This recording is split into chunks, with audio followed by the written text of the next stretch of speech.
That is back to you. All right, and focus now on Motilal Oswal Financial Services. Numbers were out Friday, just shortly before trade, and a really interesting set of numbers.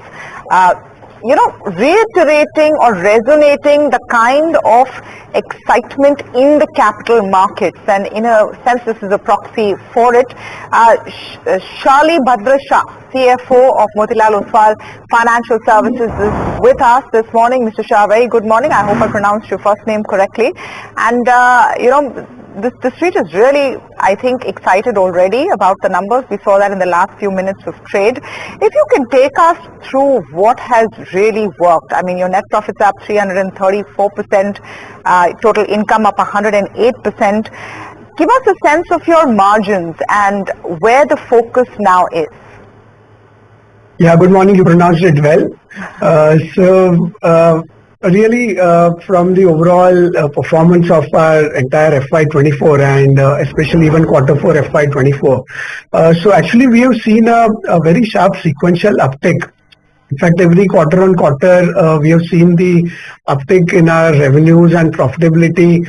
And even across each segment of our business, whether it is capital market or whether it is asset management, wealth management, private equity, we've seen a very good rise in the numbers over last, in fact, 8 quarters.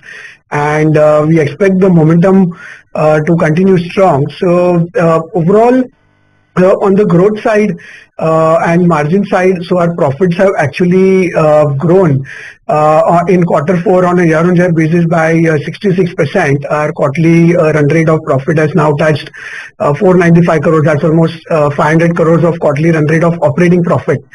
And the total profit also has grew sharply for the entire year. The operating profit has grew to 1,535 crores, which is up 38%. And including our treasury, the total profit is almost up by 200% to 2,600 crores for the entire year. So in a runway of sharp uptick, we also see margins going up in the business, and you highlighted about margins. So margins have gone up by 400 basis on a year-on-year basis to 55% on a PBT margin across our operating businesses. What is your market share looking like right now? Is that something you track, and is it possible to track, because it's a fairly fragmented space as well? But what is the kind of market share and what is the outlook for market share, Mr. Shah? Yeah, so we definitely track the market share. So our overall market share on the cash market side stands at 8.2%.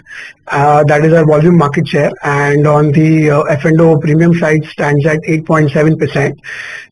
The market shares, even on our asset management business, have gone up, given that we had a very robust performance across all our strategies, and 95% of these products have outperformed the index. Even the market share on gross sales, net sales and SIP have actually significantly gone up on a year-on-year basis. Guiding for in terms of market share, or what is the sort of aim? Our aim, so these are volume market shares. Again, we look at also revenue market share, especially in capital market business, where we are already at around 11% market share. Our aim is to certainly grow this market share, and we are aiming for almost 100 to 150 basis uptick again in the market share, given our strong uptick quarter-on-quarter basis. Right. Hi, Mr. Shah. This is also Sanina joining in. Just looking at your numbers YOY, your net profit is up over 300%. You've recorded a profit of 724 crores versus 166. I'm guessing there's a significant other income here. I mean, do you want to break that number for me? And also, total income is up 110%. I'm guessing there is an element of outside core business. Yes, so actually Motilal Oswal Group is actually operating into 2 engines. The first engine is the the operating businesses. The other engine is our treasury book. The operating businesses, as I spoke about, has shown a very sharp uptick of 66% growth on a YOY basis. The treasury engine has also shown a very sharp uptick. So while it is a mark to market on our investments, which we do on a quarterly basis in our treasury book, which has predominantly equity investments in our own products. So that is actually uptick by a significant amount, which has led to growth of the entire total profits. So these are the two matrices, both of which have actually gone up in the current year. And that brings me to my next question, Mr. Shah. If this is, 66% is coming in from your core business, the rest of it is on back of the gains made on treasury income. Now, we all know that that's also very transitional in nature since it's M2M. Guide me now on basis of what's already happened. Where do we see growth coming in? Because I don't know how dependable would that treasury income really be, especially for a capital market player like yourself. Yeah. So definitely, so while we track our operating profitability metrics, that is our growth metrics that we strategize and control. But on a treasury, certainly it is driven by market and the investments that results into IRR. So far, we have generated 18% IRR on this treasury investment book. This book stands at almost about 6,500 crore, which is invested out of our free cash flows and net worth. And this book certainly is subject to mark to market, as I said, on a quarterly basis. So it could be volatile, but however, we track the IRRs, and as the idea is to improve the IRR on this book, which would result in the uptake in the overall profitability for us. Right. Also looking ahead, Mr. Shah, where is growth expected to come from? How many more folios have you added in this quarter, and what are you guiding for in the next quarter or FY25? And also, in terms of growth, is it the product business that is seeing participation or increased traction? Is it the wealth business, which I know a lot of your peers have also been focusing on, because that is sticky clientele, if I can say that, your AIF and also your platform business. So what really will be the key growth driver going ahead? And even if it is product, have you increased your network of distribution to help push for those products, maybe increase payouts? I'm not sure what's happening there. Yeah.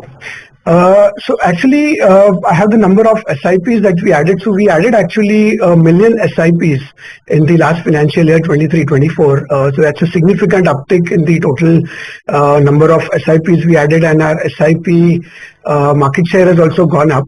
And we expect, because in our asset management business, so we've seen very robust flows over last few quarters coming in. We did almost net flows of over 5,000 crores and gross flows of 17,000 crores in that business in FY24. And we expect this number of gross flows to double in the coming financial year on the back of our strong performance across our products. So we'll see a lot of growth coming from our asset management business, and even in terms of our wealth business. So while we had been investing in our RMs continuously over last 3 years, so even in our wealth business overall, we added in fact 170 plus RMs in last financial year. So this ramp up of RMs would result into more better productivity and bring back our margins in the wealth business, from where we expect strong growth. Similarly, on our AIF front as well. AIFs, so we launched actually our 6th real estate fund, which did the first closing, which was higher than the third fund's entire closing. We did the first closing at 1,250 crores, and we are aiming for our 5th growth fund in our private equity business in FY24-25. So we believe we have enough and stronger growth levers in our asset and wealth business in the coming financial year. Right. Very lastly, Mr. Shah, I take your point. You will increase, of course, you go on aggressively high RMs, and that will help in terms of spreading your wings, but that will come in at a cost.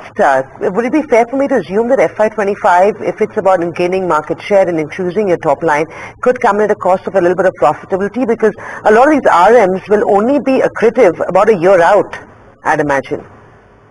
So actually, this story of addition has been happening over last 3 years.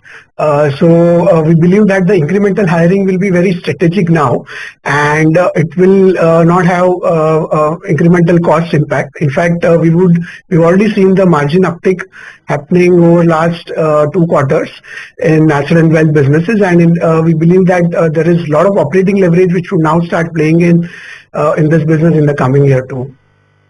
All right, thank you for that, Shalibhadra Shah, CFO of Motilal Oswal, on their stellar set of numbers. He sees that continuity going. Thank you so much for speaking with us.